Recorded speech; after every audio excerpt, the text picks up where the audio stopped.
नमस्कार दोस्तों, आप सभी का स्वागत है हमारे इस गवर्नमेंट स्कीम तथा प्रोग्राम सीरीज में।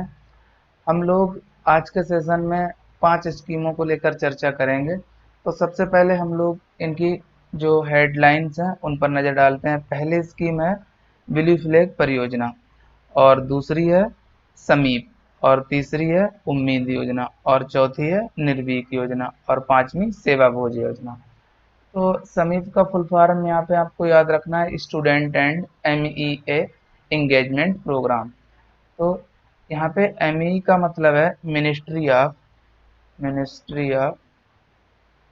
External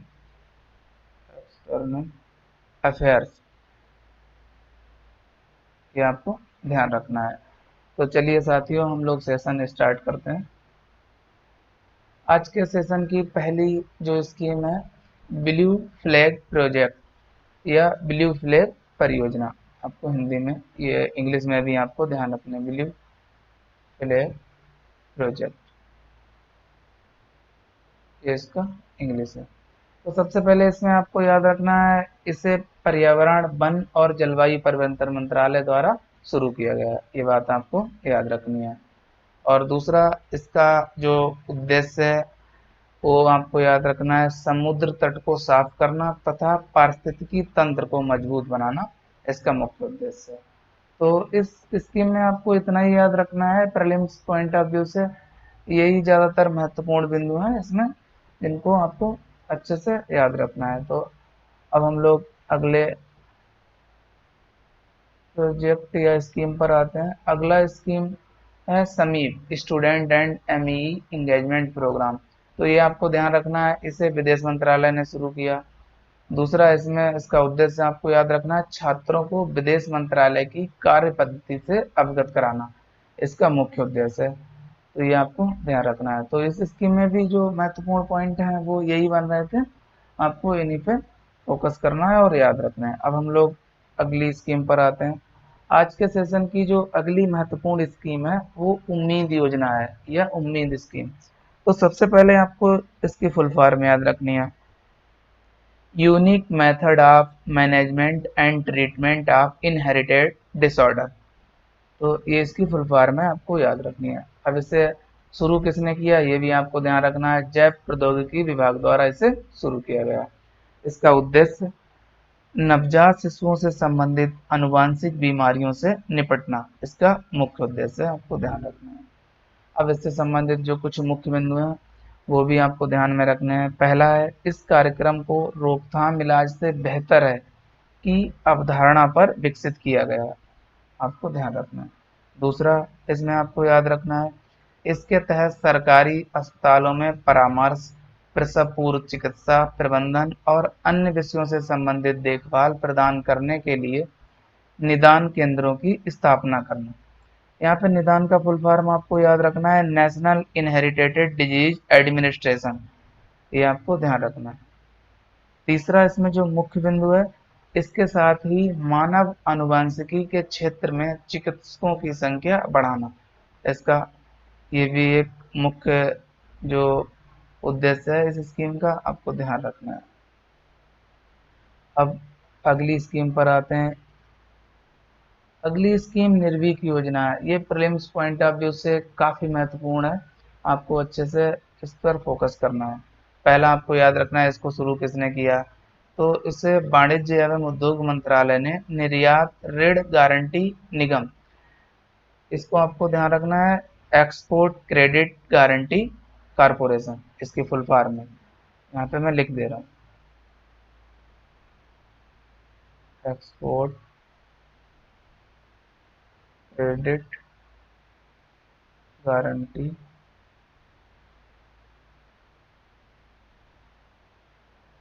guarantee corporation. अब निर्भीक की फुल फॉर्म भी आपको याद रखनी है, निर्यात ऋण विकास योजना, इसकी फुल फॉर्म है। इसका उद्देश्य आपको याद रखना है, निर्यातकों के लिए ऋण लेने की प्रक्रिया को आसान बनाना और ऋण उपलब्धता को बढ़ाना, इसका मुख्य उद्देश्य है। अब इससे संबंधित जो मुख्य बिंदु हैं वो भी आपको फोकस करने हैं। जो प्रीलिम्स पॉइंट ऑफ व्यू से काफ़ी इम्पोर्टेंट है, क्योंकि ये कथन के रूप में पूछे जा सकते हैं। तो पहला है, कोई ब्याज सहायता नहीं दी जाएगी इस स्कीम के तहत। जो भी निर्यातक हैं वो ऋण लेंगे बैंकों से, तो उनको कोई ब्याज सहायता नहीं दी जाएगी।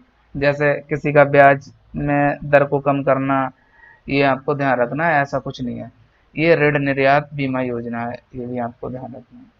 तो इस स्कीम में इतना ही। अब हम लोग अगले स्कीम या प्रोग्राम को देखते हैं। अगली योजना जो है सेवा भोज योजना है। ये काफ़ी महत्वपूर्ण है, आपको ध्यान रखनी है। इसकी शुरुआत किसने की, तो आपको यह ध्यान रखना है, संस्कृति मंत्रालय द्वारा इसको शुरू किया गया है। उद्देश्य मुफ्त में लंगर प्रसाद भंडारा का वितरण करने वाले संस्थानों के बोझ को कम करना, अर्थात सीजीएसटी और आईजीएसटी केंद्रीय हिस्सा लौटाया जाएगा। तो आपको ये ध्यान रखना है। जैसे इसमें क्या होगा कि जो परमार्थ संस्थान है, जैसे जो गरीबों को भोजन खिलाते हैं या दान के रूप में किसी को जो भी खाना देते हैं, तो वो लोग जो भी खाना बनाने के लिए जो भी मार्केट से सामग्री लेते हैं, उस पर जो केंद्र द्वारा जो सीजीएसटी है, इसमें आपको याद रखना, सेंटर गुड्स सर्विस टैक्स, और ये inter state goods service tax, इसमें भी केंद्र का हिस्सा होता है, और ये तो पूर्णतः केंद्र का टैक्स है। तो इनके द्वारा जो भी राशि केंद्र के रूप में इन संस्थानों से ली जाएगी, उनको वापस कर दिया जाएगा। तो इसलिए इन पर जो वित्तीय बोझ है वो कम होगा। आपको पता ही है, जब टैक्स इनका बचेगा तो वित्तीय बोझ जरूर कम होगा। लेकिन इसमें एक और आपको ध्यान रखना है, संस्थानों के लिए जो मानदंड है, वो पहला मानदंड है, संस्थान 3 साल पुराना होना चाहिए। दूसरा, एक माह में कम से कम 5,000 लोगों को भोजन खिलाता हो। जो भी संस्थान हो इस स्कीम या योजना का लाभ उठाना चाहता है, तो उसको ये 2 मानदंड हैं या क्राइटेरिया हैं, वो फॉलो करने चाहिए। अब हम लोग इनसे संबंधित जो एमसीक्यूज हैं उन पर नज़र डालते हैं। तो आज के सेशन में पहला एमसीक्यू है, सेवा भोज योजना के बारे में निम्न में से कौन सा से कथन सही है या है। तो पहला स्टेटमेंट है या कथन, इसे खाद्य प्रसंस्करण उद्योग मंत्रालय द्वारा शुरू किया गया, पहला कथन है। दूसरा, इसके तहत गरीबों को मुफ्त भोजन प्रदान किया जाएगा। अब आपको बताना है इसमें कौन कौन से कथन सही है। पहला, केवल एक, केवल दो, और सी, एक और दो दोनों, और डी, ना तो एक और ना तो दो। तो अभी हम लोगों ने देखा था, ये स्कीम केंद्रीय संस्कृति मंत्रालय द्वारा शुरू की गई है, ना कि खाद्य प्रसंस्करण उद्योग मंत्रालय द्वारा। तो ये तो ऑप्शन ठीक होगा नहीं। और अब हम लोग, ये भी नहीं हो सकता, ये भी नहीं हो सकता। तो अब हम लोग दूसरा देखते हैं, इसके तहत गरीबों को मुफ्त भोजन प्रदान कर किया जाएगा।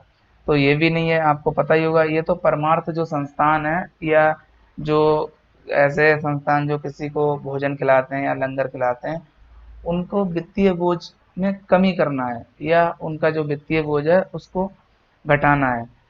तो ये भी नहीं हो सकता, तो इस प्रकार ये भी नहीं होगा, तो इसका जवाब डी होगा, आपको ध्यान रखना है। अब हम लोग नेक्स्ट एमसीक्यू पर आते हैं। आज के सेशन का नेक्स्ट एमसीक्यू है, समीप कार्यक्रम संबंधित है। अभी हम लोगों ने देखा था समीप कार्यक्रम के बारे में, तो आपको बताना ये किससे संबंधित है। अंतरिक्ष प्रौद्योगिकी से, तो अभी हम लोगों ने देखा था नहीं है। महिलाओं के सशक्तिकरण से भी नहीं है। भारत के विदेश मंत्रालय ने इसको शुरू किया, और ये जो विदेश मंत्रालय की कार्य पद्धति है, उस उसे स्टूडेंट को अवगत कराना इसका मुख्य लक्ष्य है। तो आपको ये ध्यान रखना, तो इसका जवाब सी हो। तो आपको ध्यान रखना। अब हम लोग नेक्स्ट एमसीक्यू पर आते हैं। आज के सेशन का जो थर्ड एमसीक्यू है, निर्भीक योजना के बारे में निम्नलिखित कथनों पर विचार कीजिए। पहला कथन है, इसके तहत निर्यातकों को ब्याज सहायता प्रदान की जाएगी, पहला कथन है। दूसरा, इसकी शुरुआत वित्त मंत्रालय ने वित्तीय सेवा विभाग के माध्यम से की। तीसरा, इसका उद्देश्य निर्यातकों के लिए ऋण लेने की प्रक्रिया को आसान बनाना है। अब इसमें आपको बताना है उपयुक्त कथनों में कौन सा से सही है या है। पहला, अब आपको कथन देखना है, अभी हम लोगों ने देखा था कि इसके तहत निर्यातकों को ब्याज सहायता प्रदान नहीं की जाएगी, ये बात हम लोगों ने देखी। तो ये तो ऑप्शन ठीक होगा नहीं। जब ये ठीक नहीं होगा तो ये भी ठीक नहीं हो सकता, ये भी ठीक नहीं हो सकता, क्योंकि इसमें एक ऑप्शन है।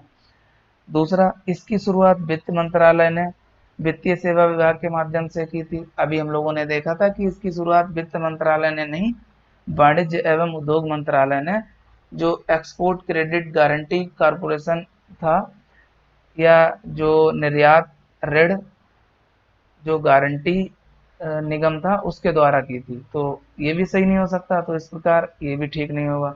तो केवल जो ऑप्शन बचा वो सी है। तो इसका उद्देश्य निर्यातकों के लिए ऋण लेने की प्रक्रिया को आसान बनाना इसका उद्देश्य था, ये हमने देखा। तो इस प्रकार इसका जवाब सी होगा। अब हम लोग आज के सेशन के नेक्स्ट एमसीक्यू पर आते हैं। आज के सेशन का नेक्स्ट एमसीक्यू है, उम्मीद योजना किससे संबंधित है। तो आपको बताना है कोविड-19 से। अभी हम लोगों ने देखा था कोविड-19 से नहीं है, आनुवांशिक रोगों से। बच्चों में जो आनुवांशिक रोग होते हैं उसके लिए सरकार ने उम्मीद योजना शुरू की, जो जैव प्रौद्योगिकी विभाग का एक कार्यक्रम है। तो ये आपको ध्यान रखना है। तो इस प्रकार इसका जवाब बी होगा।